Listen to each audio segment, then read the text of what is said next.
Bismillahirrahmanirrahim. Assalamualaikum warahmatullahi wabarakatuh. Allahumma salli ala sayyidina Muhammad wa ala alihi wa sahbihi wa ummati ajmain. Kepada hadirin peserta kuliah ilmu kesehatan hewan dan peternakan di Mayer Laboratories dan semua praktisi kesehatan hewan dan peternakan di seluruh Indonesia yang saya hormati, pada hari ini hari Senin tanggal 23 Februari tahun 2026, saya Daerah Muhammad Burhan akan menyampaikan imunostimulan dalam bentuk premik atau campuran pakan, khususnya untuk mencegah penyakit infeksi virus yaitu PMK. Jadi karena PMK di Indonesia ini realitasnya belum bebas. Jadi artinya perlu mencegah, meningkatkan imunitas sapi-sapi biar tidak terkena PMK, apalagi nanti menjelang Idul Adha. Sekarang kan bulan puasa Ramadan ya. Bentar lagi setelah Lebaran Idul Fitri itu lalu lintas ternak di Indonesia akan banyak silang antar daerah, khususnya dari daerah produsen penghasil bibit menuju pasar. Kenapa? Minimal mereka masuk untuk pengembungan biaya pun hanya sebulan persiapan. Jadi mohon maaf khususnya dari Jawa Tengah, Jawa Timur masuk ke Jawa Barat, Jabodetabek. Masuk dari Medan, dari Lampung akan masuk ke Jabodetabek. Jadi artinya probabilitas, kemungkinan tidak berdoa terjadinya penyakit PMK di menjelang Idul Adha itu akan tinggi. Maka daripada itu kita perlu menyampaikan edukasi pencegahan PMK. Tidak hanya vaksin ya, karena kalau vaksin juga tidak menjamin, karena vaksin banyak yang jebol. Kenapa? Karena pada saat proses vaksinasi itu, mohon maaf, petugas tidak mengamati dengan benar kondisi sapi itu sehat atau sakit. Kondisi atau subklinis, lagi subklinis divaksin, dia malah jadi sakit. Atau mohon maaf, vaksinnya dari Eropa yang tidak homolog, tidak sama dengan penyakit virus yang ada di Indonesia. Justru akan mengebatkan, katakanlah bukan mendatangkan jenis virus yang baru. Ya pun vaksin kill, karena tidak menjamin pasti kill, bisa juga aktif. Nah ini ada premik namanya bioimun Mayer sebagai imunostimulan terhadap PMK pada sapi.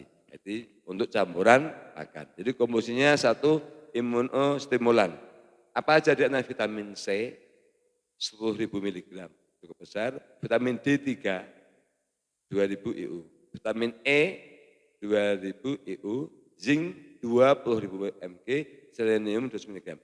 Zat-zat tersebut adalah imunostimulan. Jadi ketika ada agen penyakit virus masuk ke dalam tubuh, langsung katakanlah tubuh merespon untuk menghasilkan antibodi melawan virus tersebut.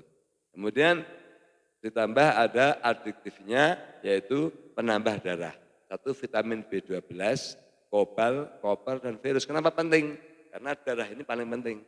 Darah ini adalah alat transportasi pembawa antibodi dan pembawa nutrisi untuk apa? Untuk membentuk sistem imun dan membawa oksigen. Ketika metabolismenya bagus, darahnya cukup, oksigen cukup, otomatis imunitas akan naik. Jadi premik ini sangat sinergi sekali. Satu berisi imunostimulan, dua berisi zat penambah darah. Diindikasi melawan atau mencegah terjadi PMK, penyakit mulut dan kuku, dan penyakit infeksi virus lainnya, tidak hanya PMK. Kok bisa bagaimana melawan dan mencegah? Saat katakanlah sapi itu masih sehat, di lingkungan ada virus, dia akan menstimulus menghasilkan antibodi. Bagaimana dia bisa melawan saat sakit? Saat sakit ini kan tubuh di samping dikasih obat, dia harus menghasilkan antibodi.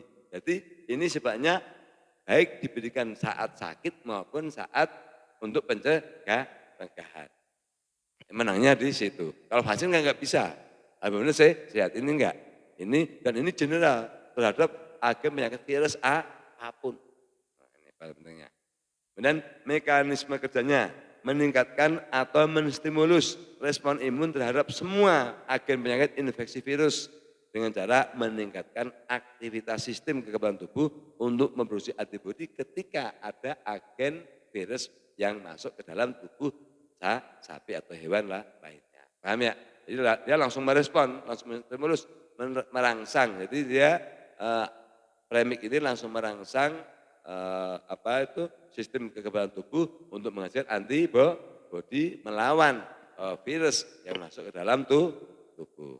Dan dosisnya adalah kalau sapi 2 sendok makan 2 kali sehari saat terjadi wabah ini ya atau sebelumnya.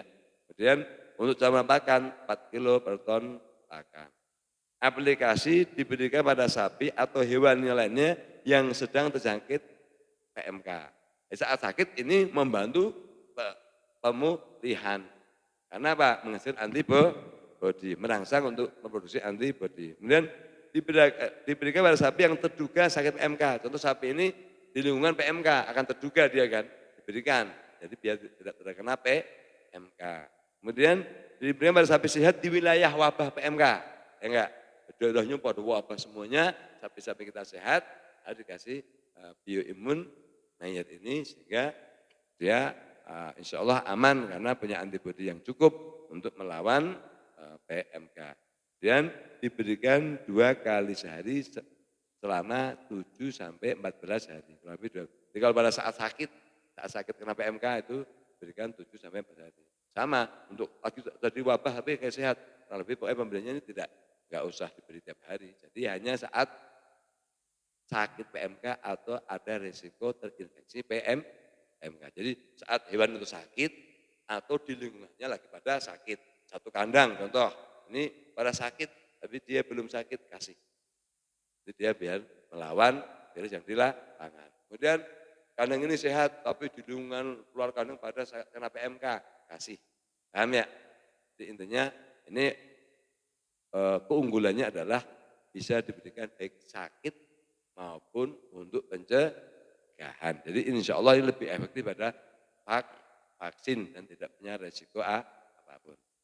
Jadi kalau pada saat contoh kena PMK, satu sisi diobatin dengan virus PMK oral ya atau injek, kemudian dipakannya diberikan bioimun. Jadi sinergi, yang satu membunuh virusnya, yang satu meningkatkan sistem kekebalan tubuhnya. Demikian, terima kasih, semoga bermanfaat.